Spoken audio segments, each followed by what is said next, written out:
And I'd like to welcome Rebecca's our going guests. Oh, sorry. Sorry, go ahead. Rebecca's going to introduce our speaker tonight. So thanks, Rebecca. I would like to welcome our guest speaker, Nico Bons of Bons-Holsteins in Holland. Nico, along with his wife Leanne and their 3 children, own and operate Bons-Holsteins. They are 100% homebred with 4 cow families at their forefront of their breeding program, the Cobas, Ellas, Alches, and Dickies. They have exhibited at the NRM, the Holland Holstein Show, Libremont, the European Championship Show, and Swiss Expo. Nico was added to the U.S. National Judges List in 2020 and traveled to the U.S. earlier this year to participate in the U.S. National Judges Conference. Nico will be talking about what it is like farming and showing in Holland and giving us some insight on how dairy farming and showing differs around the world. On behalf of the 4-H Dairy Club, I would like to thank the Bond family for taking the time to educate us about their farming and showing practices. I believe that we're all very excited to hear what you have to say.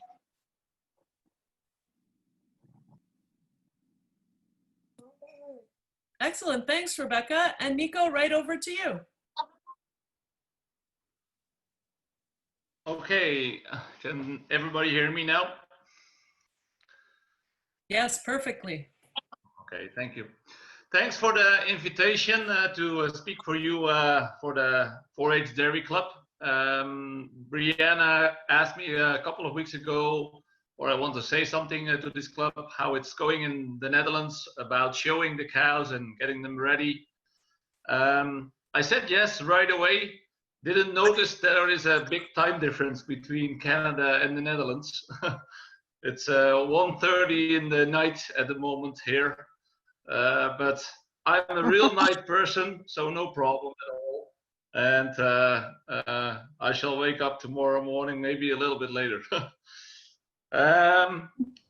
We have a dairy farm here in the Netherlands. We milk about 65 cows together with my wife, Leanne, and my 3 kids. My oldest daughter is 13, Anouk, and then I have a second daughter, Tessa, she's 12, and my youngest son, Ruben, he is 7. I want to tell a little bit about how I get involved in showing cows. It was not really the normal way, I think. Till I was 16, not very interested to be a farmer. My father and my mother both had the farm. We worked at home at the farm, but I was more interested in other things. But after my agriculture school, I get the chance to do my training period in Canada. So I decided to go for 3 months to Bosdale Farms in Ontario, in Cambridge, when I was 17 years old. And I think at that time, the Bosdale family showed me what it is to show cows, to make them ready, to do all the work for it. And that really gives me the passion and the ideas back to the Netherlands when I came home to be more interested in showing cows. Since I am 21, I started farming. My dad passed away when I was 21. So I get involved in the farming business pretty soon at that time. I want to take over the farm from my mom, and I said to my mother, I want to be a show farmer. Just what I saw in Canada at that time, be busy with doing the best job for getting your cows ready, do a good job on showing the cows, but I came from nothing. My parents had a farm with just average cows. They were Holstein breed cows. They were registered, but my father did some shows, but not very often, and the results mostly were very disappointing. So the start was very hard and very rough. At the moment, in this farm, we milk 65 cows with an average production from 10,800 kgs of milk. All the cows included, the 2-year-olds, are classified, and they have an average score of 89.6, VG 89.6. And at the moment we have 36 excellent cows, and the rest is VG 87 or better. The selection is 100% for type. So the 2-year-olds who produce a lot of milk but are in my eyes not scored VG or better, they have to leave the farm. And we breed all our heifers, or we raise up all our heifers. We don't sell many heifer calves. Actually, in the last 3 years, almost nothing. We let them calve, and then when the udder is down under them, we make the selections from which animals can stay or which animals have to go. One of my biggest goals is to breed once in my life the European champion cow. And that's not an easy job here in Europe, because that show is only once in the 3 years. And every 3 years, that show is held and organized in a different country. So last year it was in Libermont in Belgium. That was close to our farm. That's only 4 hours driving with the truck. So easy going. But 3 years before that, it was in Colmar in France. And then it was about 12 hours driving with the truck. The difficult thing in Europe is if you want to show your cows in another country, every country has its own rules about the veterinarian. So if you want to go with your cows to another country, and by example, when we did go to Belgium, our show cows have to be officially 30 days in quarantine. And that really means that they have to be separated from the normal cow barn. They have to be milked in that specific area. They have to be feed in that area, and then they cannot come out of that area. We get tests for that. There is a person who's going to test us, and he comes when we don't know that to the farm to see or the cows are separated.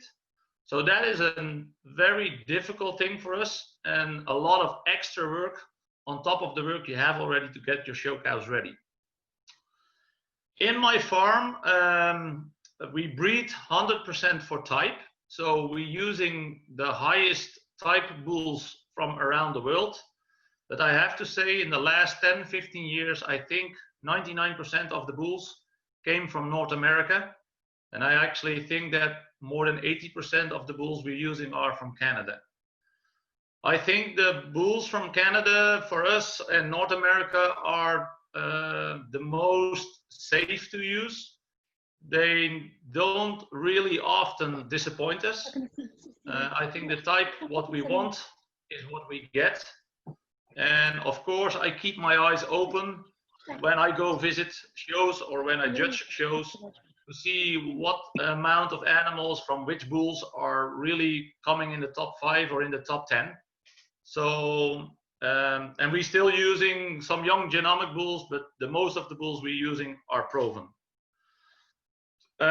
With a homebred herd, that's what we have since 1945. It's difficult to use the wrong bulls or not to know what are the wrong bulls to use. Because when you cannot buy any animal and your own 2-year-olds or your second calves are disappointing a little bit, then you have to deal with that. So we are very precise in to find the right bulls. And that is the reason that the last 2 years, I think we go more and more to proven bulls to be, to have kind of an insurance that disappointment is not too big.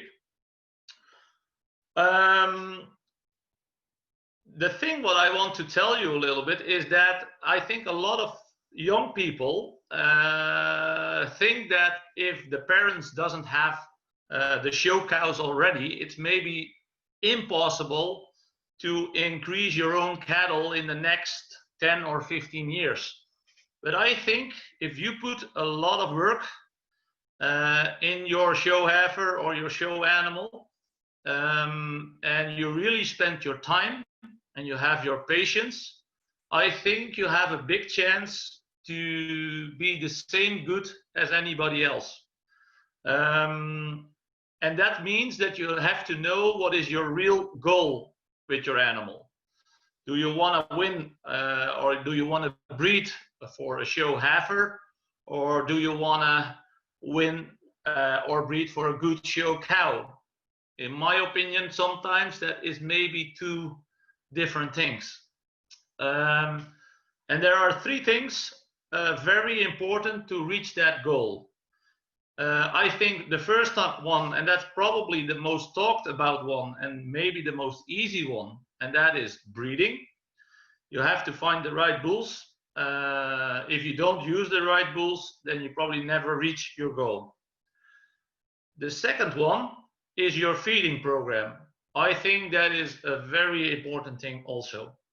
You have to know what your heifer needs to get her show ready. But also to keep her healthy, and also that she can develop herself good enough, even when she gets older and after the first to the second lactation, that she keep developing, and that she maybe not always stay on show condition. The third thing, that is environment. What is the building you can house her in? And I don't think you need an expensive building, but I think you need a building with enough fresh air, with a clean space for laying her down, so clean boxes, and to keep that clean all the time. For me, that is a very important thing, what takes us a lot of time every day again. But it helps you to develop your heifer the right way. And I see it a little bit sometimes. I go into the body as person into the cow to think about what the cow should find nice. What I find nice is when I have clean food, when nobody steps in my food, when it is fresh, when my bed is clean, when the sheets are clean, when the house is clean, then I doing the best thing, I think. And I think that's for a cow or for a show heifer totally the same. If you give him the environment, what is very nice, with good food, and with clean water, and clean that water bowl and all those kind of little things, yeah, then I think you get the best result. In the Netherlands, we have also a 4-H project for our younger people. I think it's maybe a little bit more different than in your country. We started when they are about on 12 years old, and then they can stay on the 4-H till they are 30. We have once per year our national show for 4-H. And that is only on showing your animals, so on and on the type from the animal. And for me, honestly, I should like to have the judging also a little bit in the 4-H, to learn the young people about judging animals, to know what is good and what is important to take a look to when you want to bring your animal to the show. Farming in the Netherlands at the moment is not that easy. We had for a long time a milk quota. That is going off 2 years ago, and we get back a phosphate quota. And that is a very difficult system, and I shall not try to explain it because sometimes it's even difficult to understand for myself. But it means that production from the cow and how many cows you have, what kind of feed you feed, are all numbers coming together, and that find out how many cows you can keep. Phosphate quota is still very expensive. Land in the Netherlands is very expensive because we have 17.2 million people living in the Netherlands, and it is a very, very small country. So land stays very important for us to keep that around the farm. My cows in summertime going at least 1 time per day outside, mostly in daytime. But when summers are very hot, we are gonna put them outside in nighttime, and then they stay inside daytime. And also my heifers, all of my heifers going outside once per day. So that's mostly the nighttime. And then they come back in daytime again, back to the barns. The groups where they are in the barn, we have 3 groups for our young animals. The youngest group is from 5 months till 12 months. And then we have another group from 12 months till 18 months. And then the oldest group is 18 months till 24 months. And they all go outside in their own group. So that is quite a lot of work in the morning to pick them up from the fields and bring them back into the barn in their own place. My heifers, I decide to raise them up the whole year through, all like show animals. So they are all on a hay ration, and we feed them concentrate and soya from what they need. So the young ones are pretty high in soya and concentrate, and the older ones who are pregnant, I slim them down a little bit in concentrate and still keep the soya on, because in my opinion, soya is the way to let them grow bigger. It's the only ingredient who can let grow the bones. And the hay for me is just to don't get them too fat, to keep enough belly on them. And I think it's a very healthy product. That is a way of raising them up that is very different from the normal Dutch farmer, because the Dutch farmers, most of them, they feed the haylage. It's more wet. There's a lot of protein in there, and they should put down the soya a lot because that's in the grass. But then you see that your heifers on 2 years of age are pretty fat, and that's what I definitely do not want on my older heifers. My milk cows going outside, I think the exercise for heifers and for cows is very important, also to get them ready for shows. See it like if you, and especially now with the coronavirus, if you have to sit in the house the whole day, you're pleased to go outside. And I think that's for an animal exactly the same thing. The exercise for animals, for me, in my farm, I find it very important. It's good for feet and legs. It's very good for the muscles. It's healthy for them. You see, if they have to find the food outside, that they get more aggressive to eat the hay when they come inside again. And of course, it all depends on how much land you have, and is it available for heifers. But that's probably in the most of the farms in Canada not a problem, because you have way more land than we have. To get the show cows or the show heifers ready, that means for us that we put them about 3 till 6 months before the show separated from the other cows.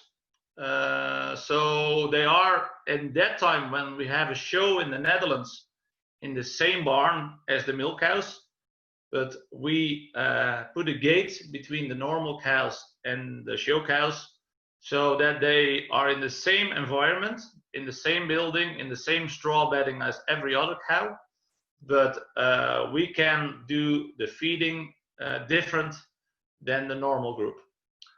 The show cows can almost not eat outside grass. They have a field to run out and to exercise and to lay down, but there's not much green grass what they can eat, because I want to control that show day is exactly the same as the day as they are at home in the show group. I think for me it's very important that show day and the normal day at home should be not much different. I think if they know what's going on, we feed 3 times per day the buckets. We do that then already for 6 months long. We do that at 8 o'clock in the morning, 4 o'clock in the afternoon, 12 o'clock in the night. And then we feed the amount of concentrate, little bit of soya, some chopped alfalfa, and corn silage for the cows who need it, but not a lot. But just to keep them aggressive, to eat their buckets, that they know what's going on. And we feed that 3 times per day because we think then the amount of concentrate and soya is better. How do I say that in English? Better, more. Oh, I cannot say that in English. It's more divided through the day. Then we mostly work for the show cows with 2 or 3 different kinds of hay. One kind of hay we buy mostly out of another country. We really like the Swiss hay. It is not natural dried, but it is barn ventilated. The quality is really good from that. I wish I could feed them that the whole year through, but it's very expensive, and especially to import it. So for us, that's not possible to feed it for the whole year through. So we try to make the first cut hay and the second cut hay from our own fields also. And then once per day, I feed them a little bit of TMR. My cows are not used to TMR because we have not a TMR ration for the normal cows. We feed everything on hay. So it's between 80 and 90% high moisture, what we feed the whole year through to the cows. And of course, the normal cows can eat the fresh grass in the fields. But to feed for 1 time per day the TMR, also keep them aggressive.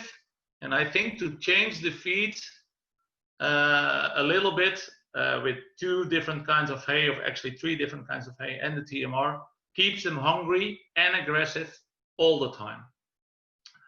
And that's where it's go about a little bit when you are showing your animal. And if it's a heifer or a cow, it doesn't matter. But you want that they, on show day, that they eat as much as possible. And that is only possible if they know the program from at home. So don't think if you come to the show and you see your other people beside you doing a totally different thing, I think you have to stay on your own program and try to understand if an animal traveled, and if it's a short trip, they should be pretty quick after the traveling starting to eating their own hay again. But when it was a big trip, it takes a few hours before the heifer settled in, want to lay down, start chewing her cud, stand up again and start to eat. Don't be too nervous for that. And it's easy now to say from me, but when I was young, I was very nervous about that. As soon as we arrived the show and my heifer didn't want to eat, I get stressed already right away. And then there were the right people beside me who said, Nico, slow down, do your thing. It is the thing you did already for a couple of weeks or a couple of months at home. So don't change your program for that. I followed these meetings a little bit in the last few weeks, and I think there's one thing what I find very important too, and I hear a few people saying the same thing. Hoof trimming for me is a very important thing too, to get your heifer ready. I'll do that by myself. I like to do the whole process by myself. The only thing I'm not good enough anymore in is in clipping my animals. We rent in a cow fitter from, at the moment, from the UK. Gary Jones is helping us all the time with getting the show cows ready. We started with, even when I was young, with some fitters from Canada. Curtis McNeil was in the beginning one of them. Joel Phoenix is one of them who came to our farm to get our cows ready. And Joe Ringworm was also one from the Canadians who helped us out with getting the show cows ready. The reason I don't clip my own animals anymore, if we are going with 10 or 12 animals to the show, and I want to do the feeding ratio at home for 100%, I also have my 65 other cows beside me who I have to keep an eye on, then it's too busy to do all the clipping by myself too. But I can understand when you have just 1 or 2 heifers, and for sure for 4-H you have to clip your own heifer. So be sure you get the technique really good, and that helps you a lot to get them ready. We wash our animals once per week, so not more often.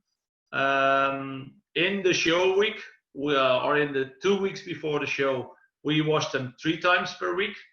But for me, because I work alone with my wife, it's too busy to do the 3 or the 6 months, the washing more than once per week. I cannot get all the work done then on the end of the year. If you keep them really clean and you keep your boxes really clean, because we do at home the boxes, cleaning them 6 times per day, then there is almost no dirt on the cows. Mostly we spray them off every day with cold water, just to get enough hair on the top lines, but not wash them every day. So it's spraying off is easy for me to do, but the washing is only once per week. Training, we do that also once per week. We try to train them every show cow in the show group or show animal once per week.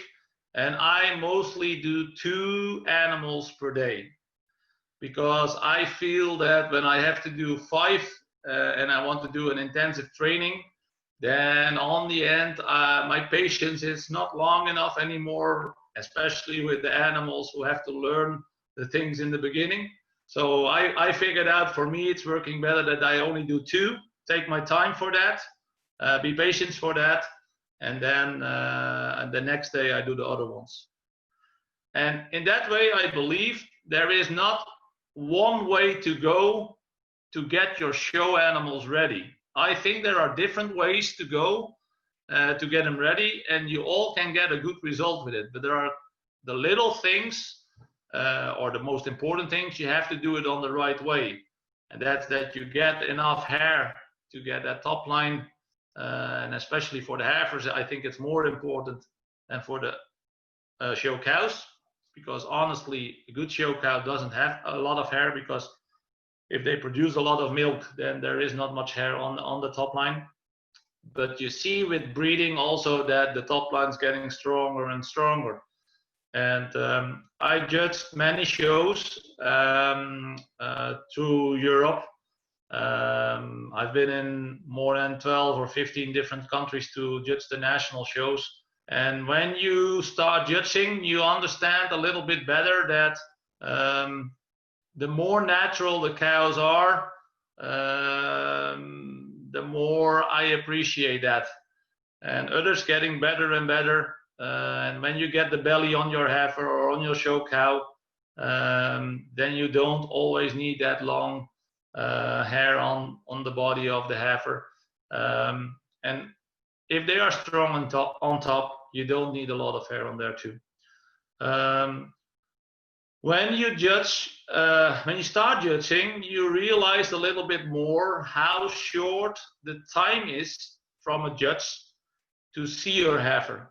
And especially in classes when there are 25 or 35 animals inside. And in the Netherlands, a judge only has 20 minutes time to do his class, to judge his class. Then you realize that there is not much time to take a long time a look to every heifer. So in my opinion, it's very important from the first second you come into the ring that you are ready for it. You know, I see too many times that boys or girls are busy with their own hair, are busy with getting the halter on the roll, wiping off the nose from the heifer. If you start to walk in that ring, you have to be ready, because that judge, from the first second on, he gets his idea about your animal, about you and your animal. So give him the best look. That is the most important thing. If I have a bad look on a heifer in the beginning, it's very difficult on the end of the class when I start really making my decisions. It's really difficult to get that out of my head. And of course, I give a heifer a second chance, especially when she's very difficult in the beginning. But you are actually running behind on the other ones a little bit. So, and that is so important, that your heifer is walking really nice with you on a slow way. I don't mind if a heifer, if you have to pull on her. Of course, I don't like it, but if you have to pull on her, it's better than when you get nervous and start pulling too hard, and when the back, the top line is going to be gone, or the rear legs are too far on the end. Keep the control on your heifer. Don't be worried too much. I understand as a judge more than anybody else that your heifer is not always doing what you want. So don't get nervous about that. For me, it's more important that I can see you have the control on your heifer, that you try to set her up on the right way, even if she is difficult. But don't think that if she is difficult, that you are gone in that class already right away. I don't think it's working like that. Not for me, anyway. A very important thing, and I don't know, or this is or you expected that for me to say, but I think always respect that decision from the judge.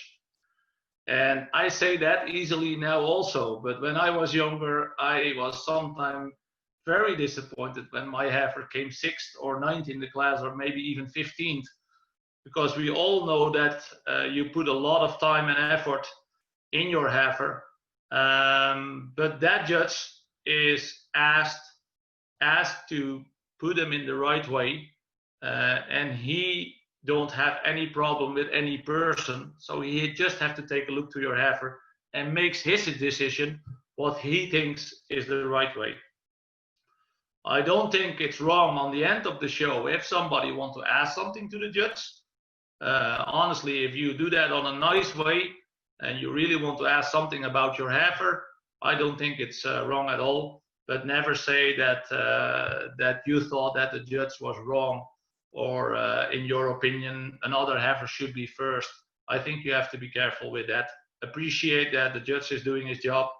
And my parents told me when I was younger, if you become 9th in the class, be sure that you know what you did wrong on that show, write it down on paper, go home, and be sure the next show you don't make the same fault. And that's the only way to learn every time again from every show. What we do at home, and I still do it, when we go to the show, when I come home, the first thing I do, after a week or something like that, when I settle down again, I take my laptop, I have a document in my laptop, and I write down the plus points we have and the minus points we have. So what I thought that worked really good, and what I thought what was more difficult. And for a long time, we figured out if you go with a big group of animals to the show, that you need enough people. Because you need people who keep an eye on the feeding. You need enough people to bring them to the clipping chute to get them ready. You need people to bring the animals to the ring. You need people who bring them into the ring. So there, you need so many people, and you see that if you have not enough people around you, then it's getting very stressed for everybody. And people start yelling, and people start screaming. And I don't think that is right. It is a very nice day. It's most of the time with family and friends. We are, in my opinion, with showing people, we are all one big family. Wherever you are, in the Netherlands, in Canada, or in US, it's all the same. We have all the same passion. But then you need enough people around you on that day. If you have some points that you think that could be better and you work on that for the next show, then you shall see that you get step by step a little bit better. And when I started, when I was 21, I started on the totally bottom from every show. Whenever we go to the show, we know one thing for sure, that I was last or second last. And I thought a lot of times it's far away to be the champion cow once on my local show.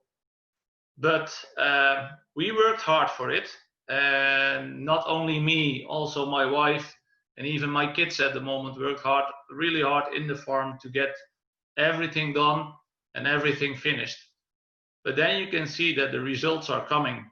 And as soon as it starts to get better and better every show, you're really gonna see that and probably get more aggressive to be better again. And I think that's for every breeder the same thing in whatever country you are. As soon as you start winning the shows, you can live a long time on that idea in your head. I still get the smile on my face when I see some of my results coming back on video or whatever. Give me energy, and it keeps the spirit to keep going again.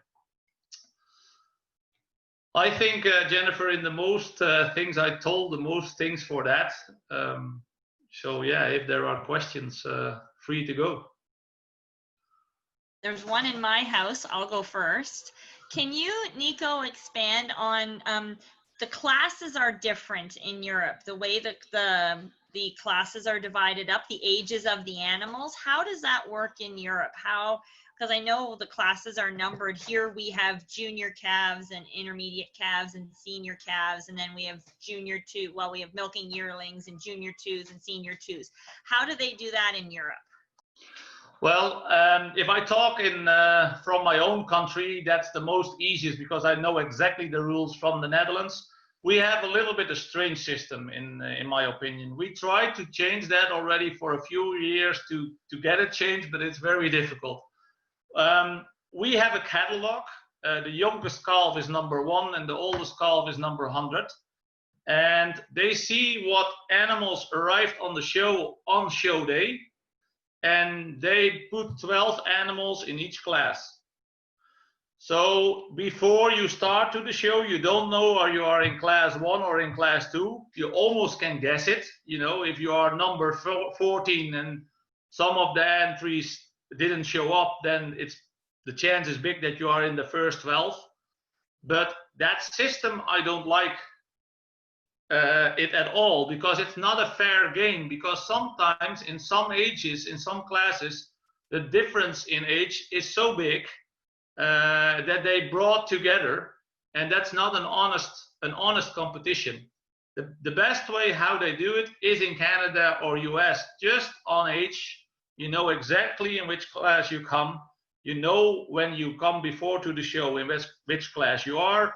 So especially when you are with a big team on the show, you can organize your people, you know exactly where they are coming. So I hope the Netherlands is changing that program. And I know countries like Switzerland and also in France, the most of them, they have that program like US and Canada has. But the Netherlands sometimes is walking behind a little bit in that.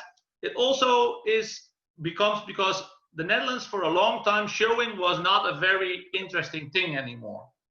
But it's maybe difficult to say, but I was one of the people who was very passionate to show animals.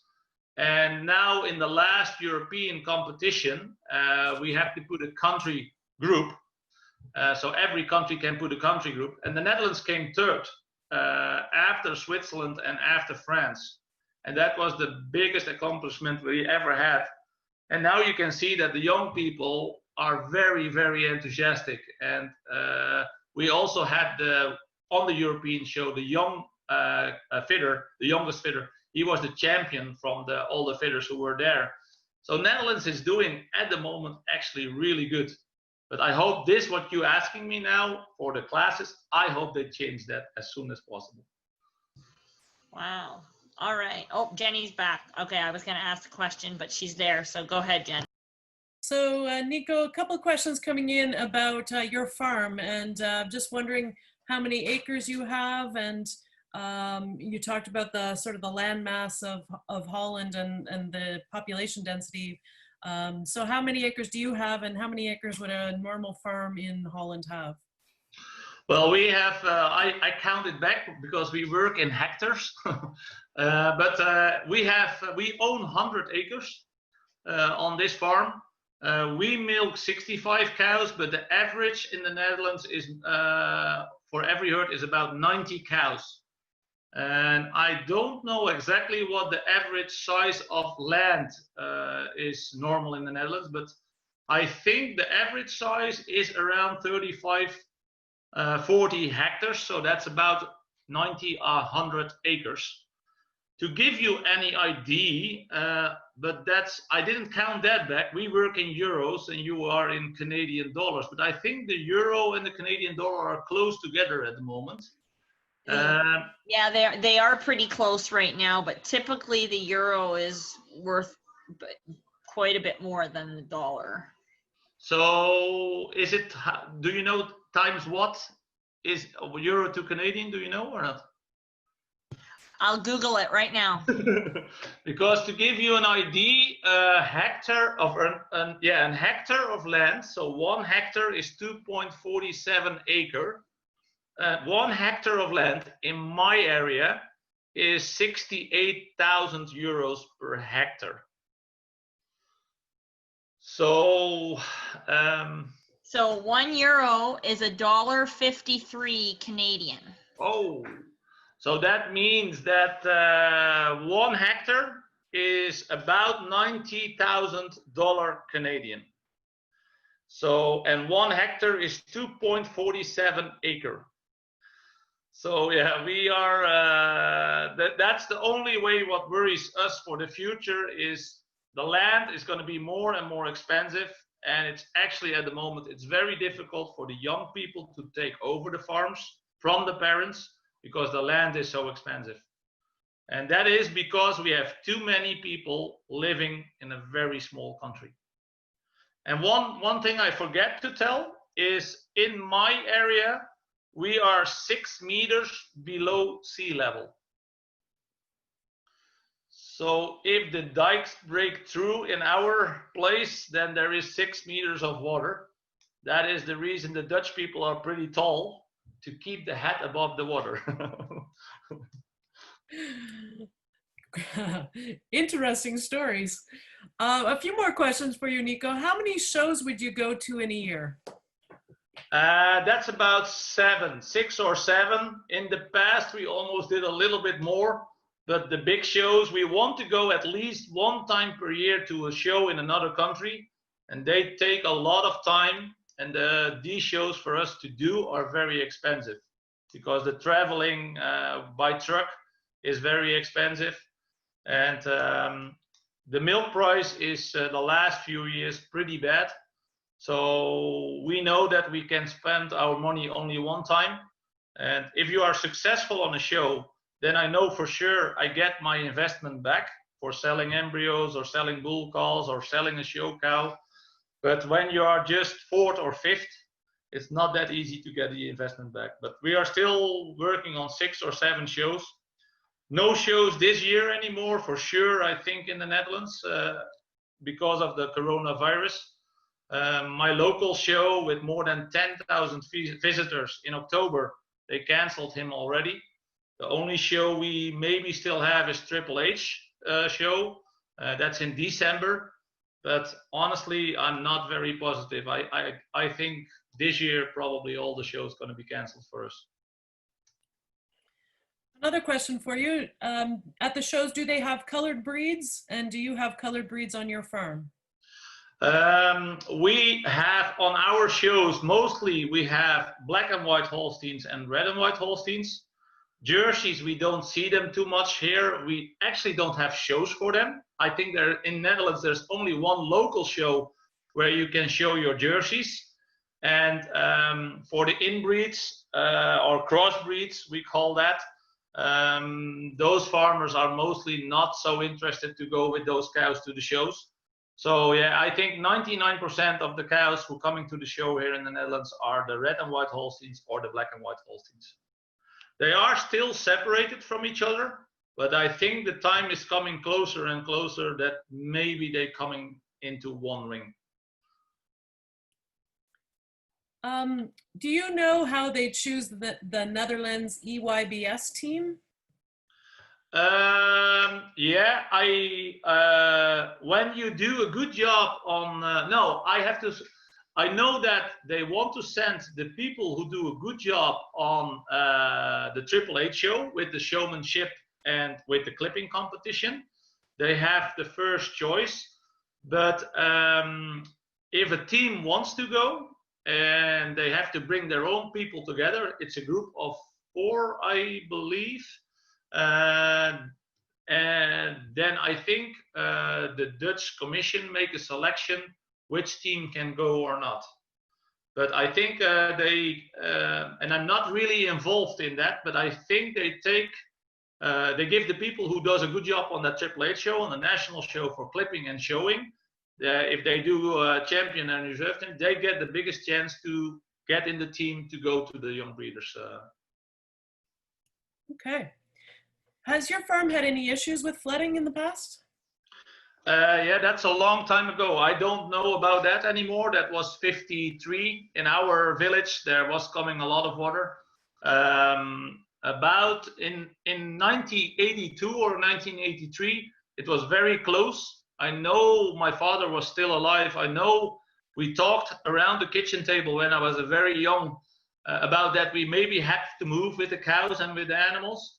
But on the end, we were safe. So, and now it's pretty good controlled in the Netherlands. The government put a lot of investments to get the dikes high enough and to keep an eye on them. The people who own dikes, they have a lot of rules to learn or to listen to. So yeah, it's pretty good organized with that in the Netherlands.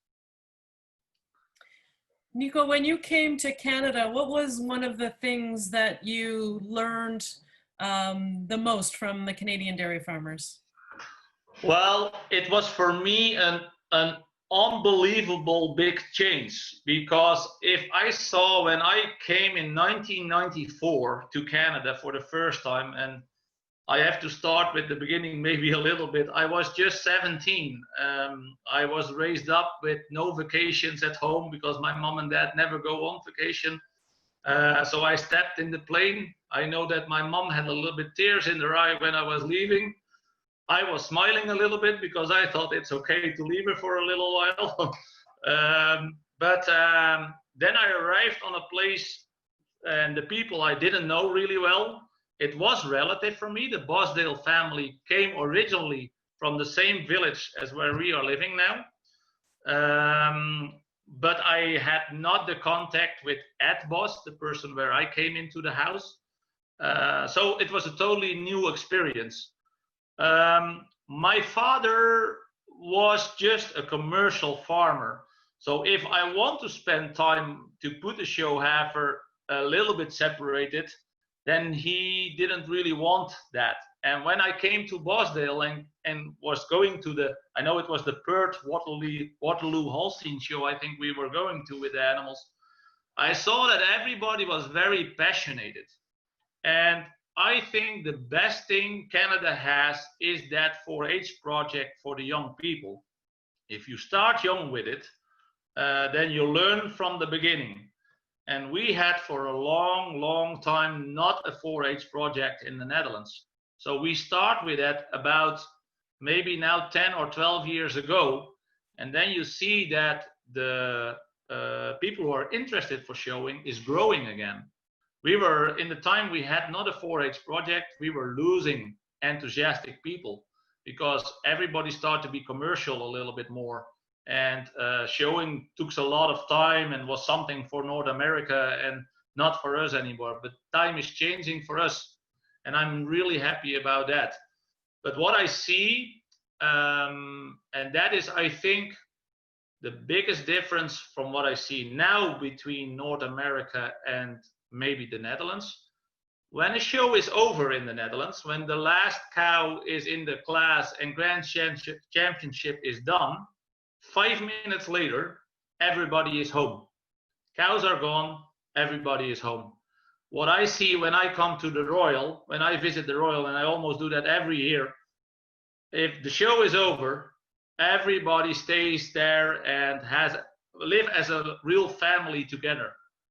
And I wish that we had that also, because I think then you can talk with each other about placements and about how good was that cow, or is that not your kind of cow. It's better to talk with each other than talk behind somebody's back, I think. And I think in Canada, that is maybe your biggest accomplishment for all the breeders, that they are standing as friendship together. I really like that. Excellent. A few questions about the differences between cattle here in Canada and in Holland.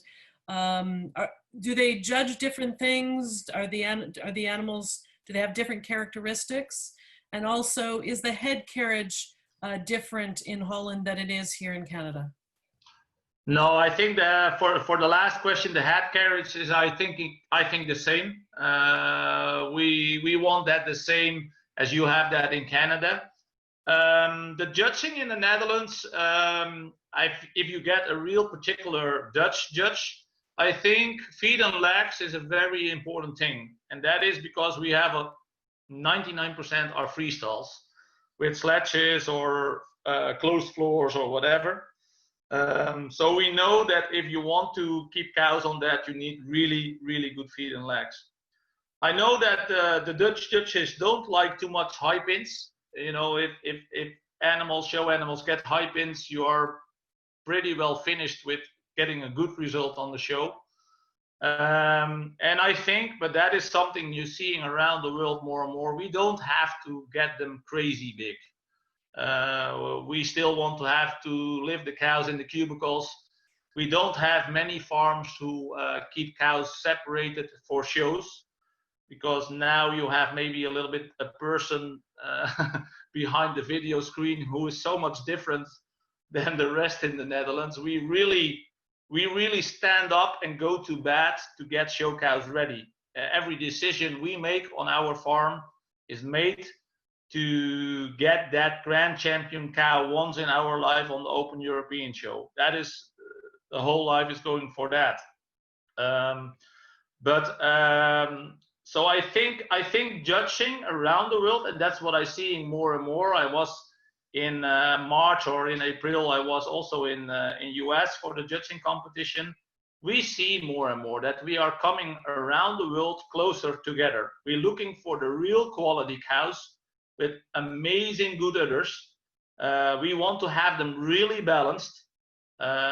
We want enough strength and capacity in the chest that they can survive also in bigger groups and numbers of cows. And we all realize that size don't say too much anymore. And it's easy to say size say nothing, but we all know if we bring an animal to the show who is too small, you're not gonna win the show. So there is you have to find a little bit the solution between things.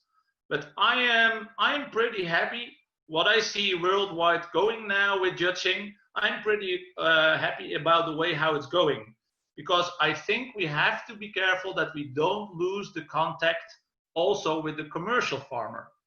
If we don't recognize the cow anymore, what is winning in the show ring, that is definitely not the cow he wants to have in his barn, then I think we get a problem. So we have to try to find a solution to come a little bit closer together. For sure, somebody who never showed a cow is not interested in it. He shall never really understand what the passion is we are doing, you know? So I don't think we have to turn more back to the commercial farmer. But for me, when I'm judging, udder is almost number one. You know, I really like a good udder. And then you get the balanced, you need that balanced cow. And the weakest fold, that is the first thing as a judge that you think, okay, this is too much of a fault for me, or I can live with it, you know, and that makes the placings on the show for you. Excellent. To change it up a little bit, somebody's wondering what sort of uniform you wear to show in Holland. Is it similar to the whites that we wear in Canada? Yeah, we can. For myself, I always wear white jeans, and in summertime, I like to wear a T-shirt with, yeah, how do you call that in English? On your arms like this. Short sleeve. Yeah. And in wintertime, I like to wear the longer ones, but it has to be white. You can have your farm signals on your shirt, so that's not allowed. Mostly we get a number, the catalog number on a shirt, what you get over your normal clothes. So in the past we did the hats, but not many people liked that, so we changed that back. But yeah, I think it's pretty similar to everybody. Excellent. We have a question from Emma. Emma, do you want to unmute yourself and ask your question? Yeah. So what are the different types of rules that you have at your shows? We have actually a lot of rules at the moment in the Netherlands when you want to show your cows. And some of the rules for me personally are very difficult if you want to get your show cows ready. One of the rules is on show day, after 8 o'clock in the morning, it's not allowed to give your cow or heifer any medication anymore. So if your old cow who come around 4 o'clock in the afternoon in her class and she should get something, then it's not allowed anymore to give her anything. If you give her anything, if you decide that the vet has to give the medication, then she's not entering the ring anymore. And this is a rule for me, what is very difficult, because we took a lot of months of time in there. And of course, I understand we're not going to bring any sick animal to the show because we make a very hard decision before we're leaving with the truck from the farm. Cows has to be 100% healthy, but sometimes you have a fresh cow or whatever who will slim down a little bit in grass activity with eating, or even when they start to be a little bit crampy in the stomach, you know, you can have that sometimes too. It should be easy to treat that. I also should treat that at home to my cow if I see that. So I think for me the most important thing is that if we bring cows to the show, that they are coming healthy at home, then I'm happy. So that's a very different rule. All the medication, but I think that's maybe the same for your shows, but I'm not sure. All the medication have to be treated by the vet. So we cannot bring any medication to our show by ourselves. If we need a vet for the cow, they have to treat him. I think the rules for getting them ready for preparation, you know, you don't can take too long hair in the top line. We talk about 2 centimeters, but you work in inches, and I'm not sure how much that is. But I think that is pretty. We're allowed 1.5 inches, and so an inch is 2.5 centimeters. Is that right? Okay, yeah. So yeah, that's so, pretty yeah. close to the same, yeah. We can not drench the animals, but that's probably the same for your shows. So I think the rest of the rules are probably the same. But that rule about medication after 8 o'clock in the morning, not anymore. For me, that's hard. Wow, that is a hard one. I have one question I'll save till the end, but another question for you. Do you export many embryos, or do you use most of them for your own breeding?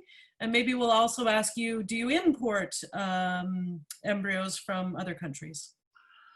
Yeah, exporting embryos to other countries is at the last few years a very big thing. I think in 2019 we exported about around between 180 and 200 embryos.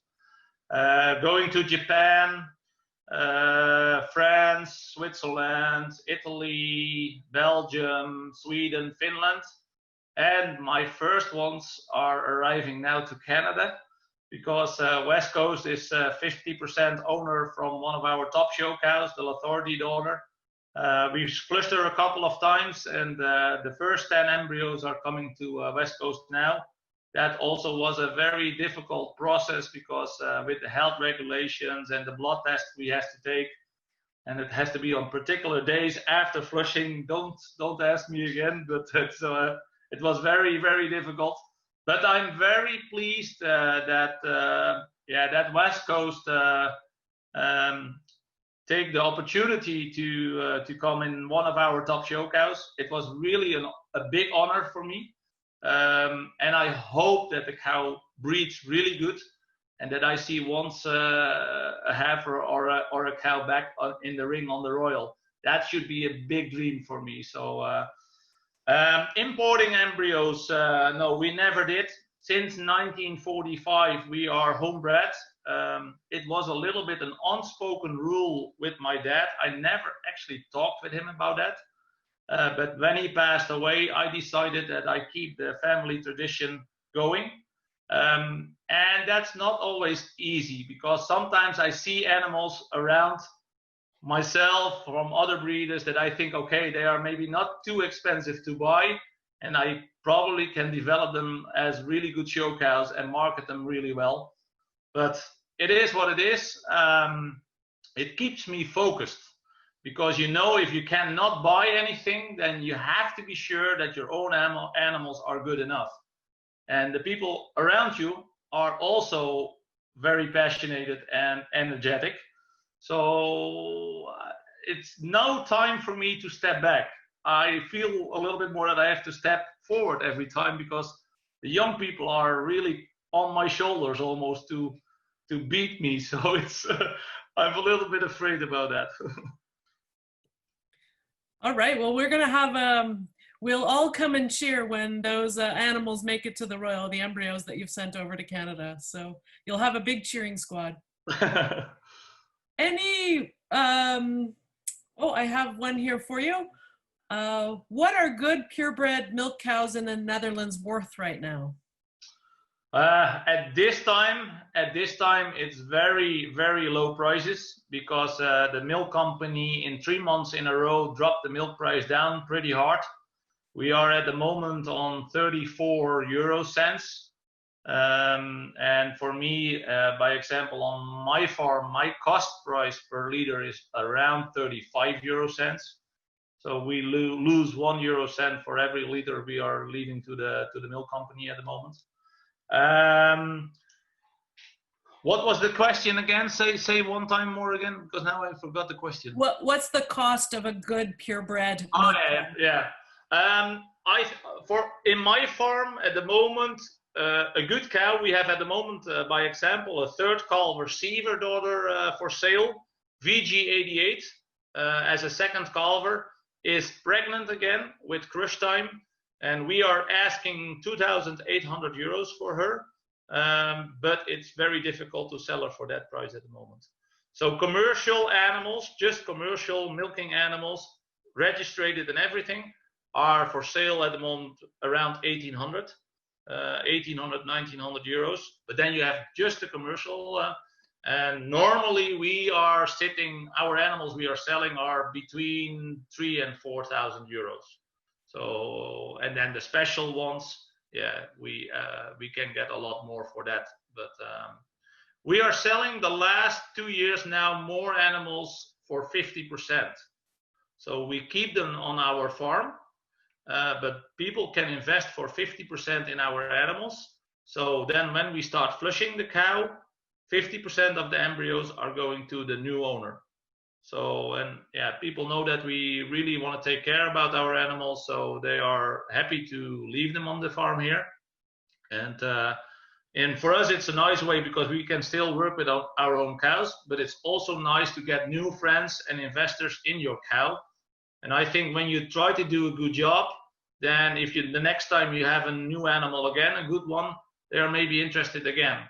And it only works when you stay honest, open, and you try to take the much care as you can for your animal. So All right, a few more questions for you. Do you see similar challenges in Holland like we do in Canada with things like ringworm or strawberry foot rot? Do you have those similar problems? Yeah, we have them too. If we have ringworm, it's actually not possible to bring her to the show. We have in the week before you go to show, your vet have to sign a paper that they are free from ringworm, from IBR, from BVD, all those kind of things. We have to make our tests, so our blood samples before we go to the show. Even the little shows, they have to be IBR free, BVD free. We have something what calls para. I don't know if you have that in Canada, but they have to be free from that too. So yeah, it's going to be more and more an issue, and especially what I said before already, traveling from Netherlands to another country, it's even more difficult. So ringworm, what I always hope a little bit is that my young calves get it young, because then it's over and you don't get it again. But now the last 5 years we didn't have it, and I'm almost a little bit afraid now, because if it starts now, then probably 60% of the herd gonna get it. And if that starts happening just before your national show, then you have a serious problem, and there's not a lot what you can do about it. I know there is a vaccination, but for the costs, I say I like to keep the cost low for that, and take the risk then that they get the ringworm maybe. But it's a good thing if they get it young, that's for sure. All right, I'll ask a question, then Taylor will go to you for your question. The next one is, do you wash your tails every day? Every day. We have about 60 milking cows and 60 heifers, and we wash them every day, 120 animals. That's impressive. Taylor, did you have a question for Nico? It's Erica. Oh, sorry. Go ahead, Erica. What is the best cow he's ever seen? Oh, that's a difficult question. And a good question. I think my most favorite cow is from quite a while ago, and that's a Canadian cow that was True Lane James Rose. I think she's the kind of cow I really admire. It's the kind of cow I think still, if she should step in the ring now, she still should be very, very impressive. And I see that cow 2 years in a row. She was winning the Royal 2 years in a row, and it's impressive, a cow like that. Another cow I really liked was Talent Licorice. Amazing udder down on that cow, and that's the kind and the type of cow I really like. But yeah, from the cows we have now winning the last few years, the L'Authority from Jacobs, I really, really like that cow too. If I come back from the Royal Show from Canada to the Netherlands, I almost get a little bit depressed when I get home in my own barn again, because then I think, oh shit, that's gonna be a lot of work to get those kind of cows in my farm. So it's I go every year just to stay focused and to know where my goal is going to. All right.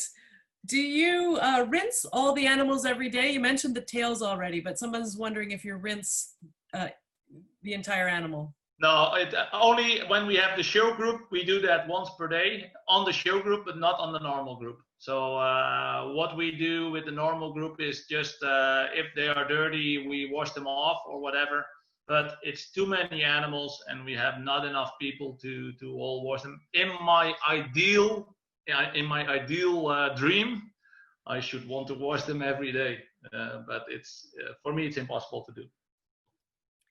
All right, I realize it's getting really late there, so a few more questions for you. No worries about the time for me. All right. Do you host a lot of tours at your farm? And is that something that regularly happens in Holland as well? I think it's not happening very often, but we get around between 4,000 and 5,000 visitors per year on the ground.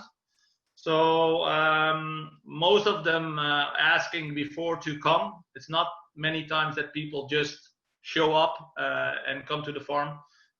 They're coming from everywhere. We've got them from many countries. It looks like it's getting more and more. Now this year is extremely quiet. I didn't see people for the last 3-4 months.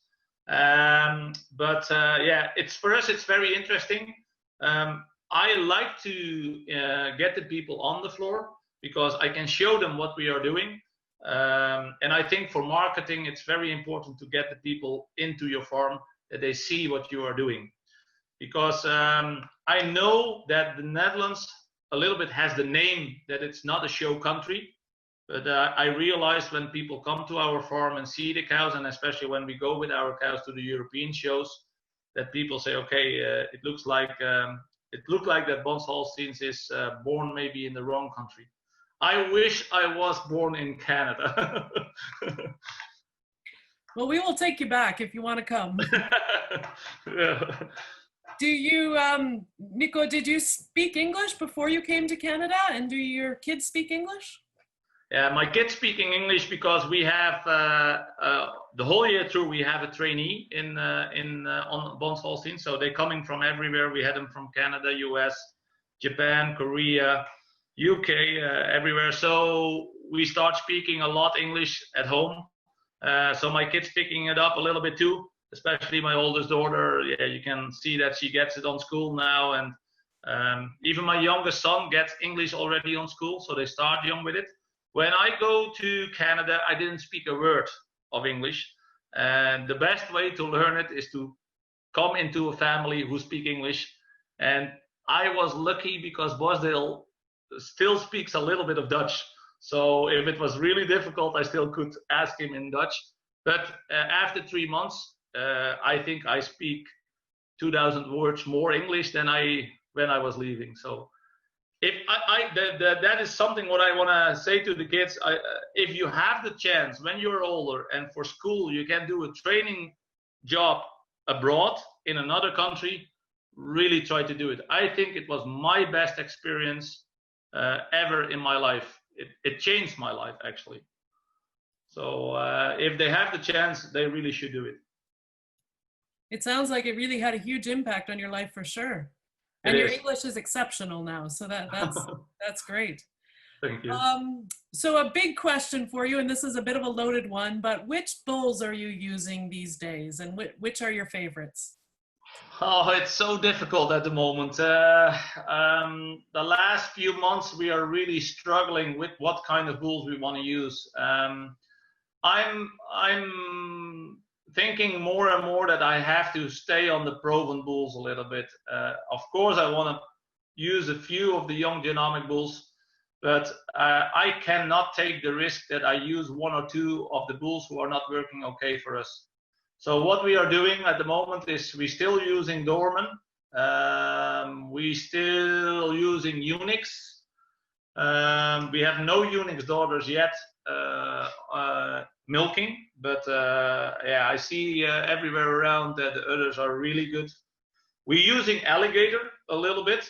That was a little bit not convinced because he has McCutcheon 2 times in the bloodlines, and we never used McCutcheon. But his proof shows me they are very balanced cows. They have high production, good udders, good rumps. So that is the reason we tried. We're using some of the Blondin sires, Thunderstorm, Unstoppable, and Master. We have used. And then, yeah, we are thinking a little bit about Diamondback from US. But yeah, he's a little bit low in milk, and I like to keep enough milk in my cows because I think a good show cow is an extremely good milk cow. And in my farm, we're using strength bulls and dairy bulls in combination. So I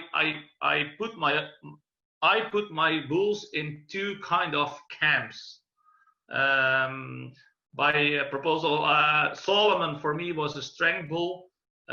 Dorman was a dairy bull. Unix is a dairy bull, but Damien was a strength bull. So I like to combine these bulls on each other a little bit. That works the best for us. I'm not. How do I say that? It's not that I only want to use North American bulls. If in South Africa next week is coming a bull who can give me the European champion cow, in my opinion, then I start using him. So it's not the AI company where I'm married with or something like that. I'm free to go. I can use whatever I want. Sometimes I say a little bit, it's the only freedom we have as a breeder in the Netherlands to choose your own bulls on your own cows. But I am always open to look into another country, or there is a bull what maybe can work for me. But for me, it's very important. If I go to the Royal every November, if I see that a bull is really stamping his cows in the ring, you know that you can see more daughters from him. And I really like to see milking daughters, because don't understand me wrong, it's nice to have a bull who winning every class in the heifer class. But when there's still no other down under it, it's for me too risky to use him too much. Do you have any bulls under your prefix, or do you keep bulls and raise them up? Yeah, we have every bull what is born in my farm, we sell for 99% for jumper bulls. So, and then on the age from maximum 3 months old. And that is something what not is very often in the Netherlands. I think 99% of the breeders sell their bulls for meat. So, but it's very low prices for that. At the moment, they are not more worth than 35 euros. So yeah, it's crazy. We have a few bulls to the AI company. One of them is in the biggest company from the Netherlands, CRV. And that is Boost, Bons-Holsteins Boost. And he's a gold twin son from our excellent 94 pointed Jasper. And they put in that bull 1 year ago. So that was a very, very late gold twin son. But we know we are not focused on breeding bulls for AI. So I think in the future, if the AI company is not changing the program in the Netherlands about how to select a bull, because everything is now on genomics, and we actually never tested any animal in our herd on genomics.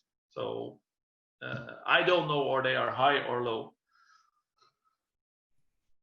All right, totally different topic for you. In your bio, it mentioned you'd been over to the US for the judging school. Does that mean we could see you as a judge in North America? I wish. I wish. Yeah, I know it's a tough competition. I actually been a couple of years ago, I think that's more than 5 years ago already, to the Canadian judging conference. And yeah, I had a very good result. I had a second place over there in that time when I was doing it. So I was 2 times on the ballot for the red and whites for the Royal. But I had such great names beside me that it was, I think, almost impossible to be chosen beside these people. Yeah, I really have a big dream, because I'm very passionate in judging. I really hope, and I really have the dream that to judge once in, and even if it's a little show in Canada or US, it shouldn't mind me, but it should be so unbelievable if that could happen. Yeah, so that is the reason I go back to the judging competition in US, because I had to come back every 5 years. 5 years ago I started with the plan, and I made it right away on the list. And because I had I think enough experience in the Netherlands and in other countries here, because you need judging experience to get on that official list. And but I go to US in April. And that was the day before Donald Trump closed the borders from Europe to US.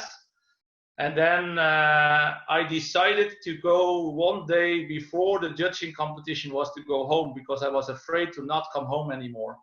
So I have to come back to US next year again to do my official thing. So yeah, I really hope that I made it.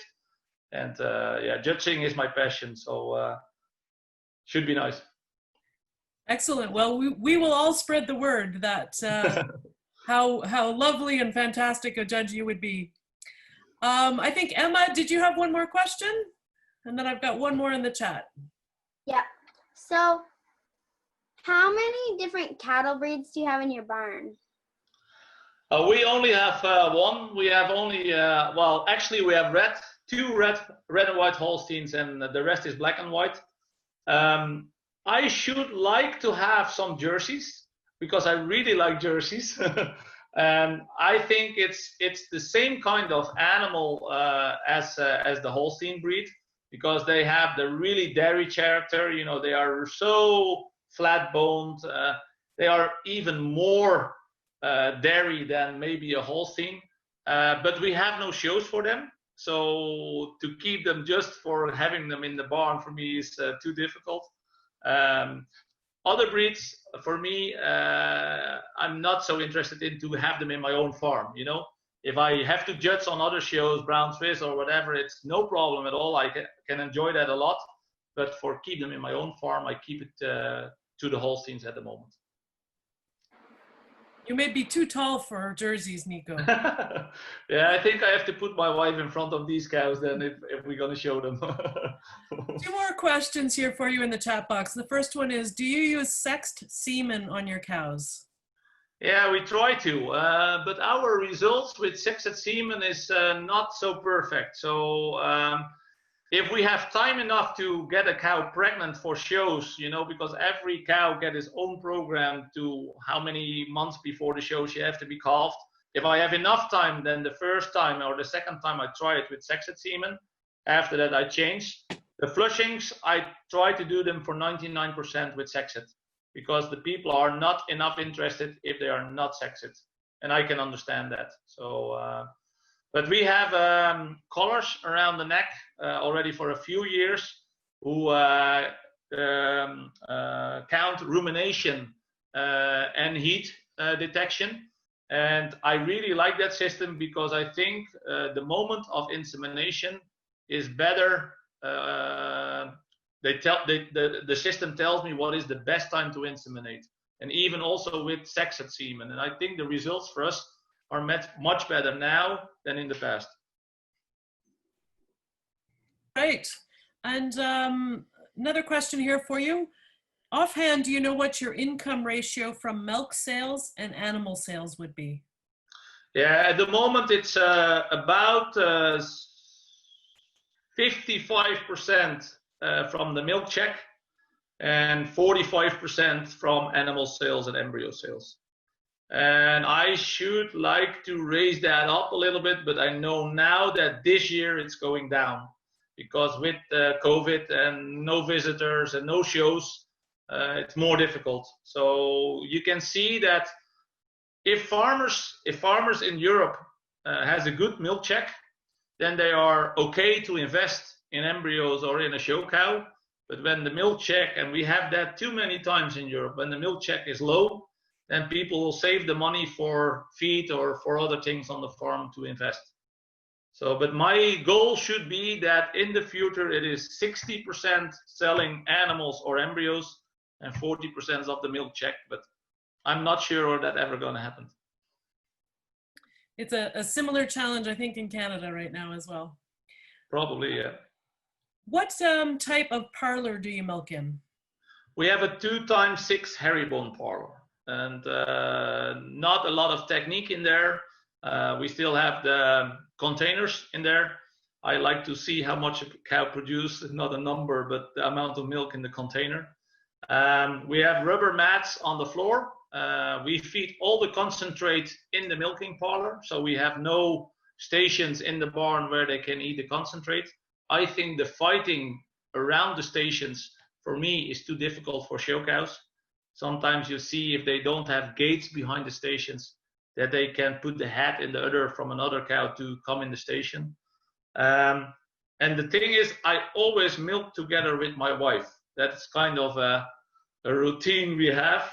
My wife is actually a very early morning person, so she's maybe starting the first round, and when I'm not there yet. But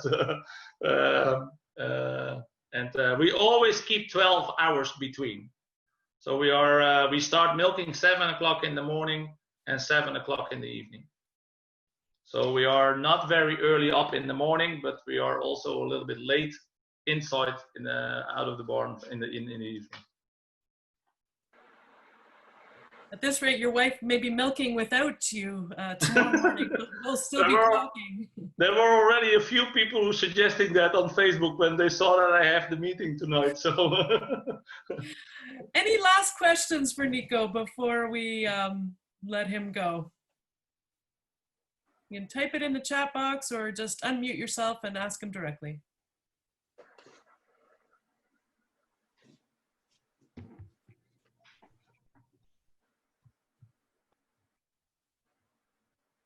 Last chance? Is there anybody from those people who are here now who've been into the Netherlands? Oh, great question. Anybody on the line? I have. Okay. You have to tell us more. Sorry? Oma comes from. Okay. My Oma comes from Holland. Do you know which part she is living? No.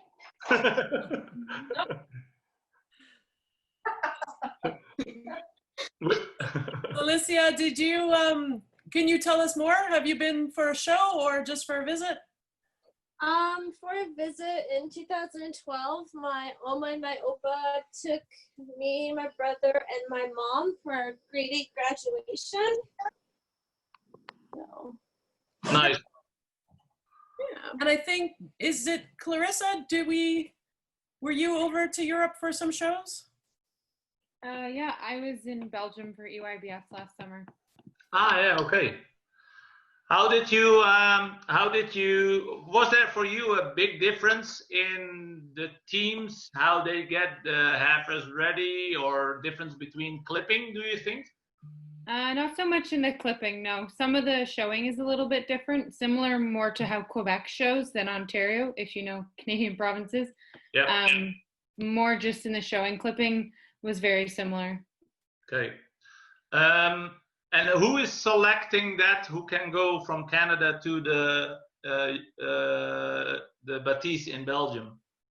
It depends on what province you come from. So Ontario, you have to qualify. There's 2 or 3 different shows that you can qualify from, and then you have to apply, and through that application there's an interview process, and then they choose 2 from Ontario. From all the eastern provinces, it's whoever wins one of the shows over there, and same with Western.